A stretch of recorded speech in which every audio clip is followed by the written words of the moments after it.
The call went out over the radio network a little after 10 o'clock in the morning. "Recall! Recall! All Marines to Post 1!"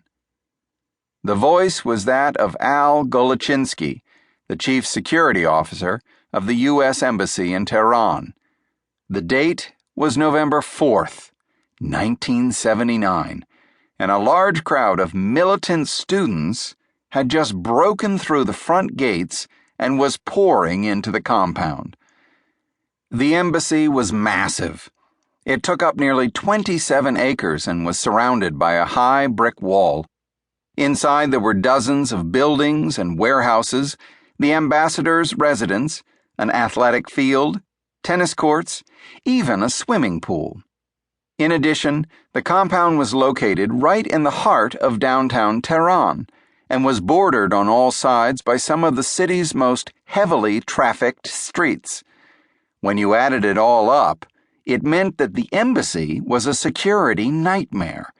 Nearly a dozen U.S. Marines were stationed at the compound, but their job was mainly to provide internal protection. For this reason, the security plan hatched by Golochinsky called for all personnel to head toward the Chancery, a large 3-story building that had been fortified with window grills, blast shields, and time-coded locks.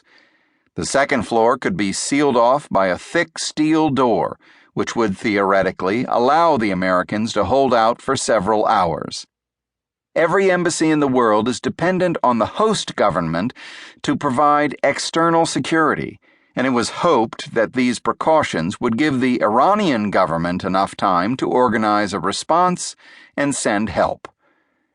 The embassy had been attacked once before, 9 months previously, on February 14, 1979, just 1 month after Mohammad Reza Pahlavi, the Shah of Iran, had fled the country.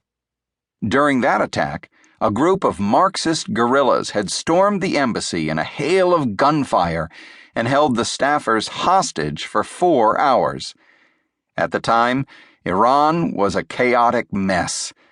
The Ayatollah Khomeini had returned triumphantly from exile in Paris, and the Shah's government had quickly collapsed. The army soon followed suit, and in the vacuum, the diverse factions who had banded together to oust the Shah, leftists, nationalists, Soviet-sponsored communists, hardline Islamicists, had splintered and were now fighting it out among each other. Armed men roamed the streets and revenge killings were rampant. Small gangs called committees, sprang up across the country, carving out territories of control. Beholden to no one except whatever mullah they claimed allegiance to, these gangs amounted to little more than thugs, and began enforcing their own brand of revolutionary justice at the barrel of a gun. Amid this confusion, Khomeini and his inner circle had installed a provisional government to manage the country while the assembly of experts worked diligently behind the scenes to draft a new constitution. It wasn't long before the provisional government had sent a ragtag group of men to kick the occupiers out, but the Valentine's Day takeover would have important repercussions for the events to follow. For one, the U.S. Embassy staff was drastically reduced. At full strength, the embassy employed nearly 1,000 people. Second, and perhaps even more important, it gave the impression that the Iranian government would honor its commitment to protect the embassy and the diplomats working inside. After the Marxist guerrillas were evicted, the protection of the embassy was assigned to a group of committee who took over one of the small buildings near the front of the compound and patrolled the grounds. It wasn't until the summer that a more permanent security force was assigned to guard the embassy, but even by the most optimistic of assessments, it was only token.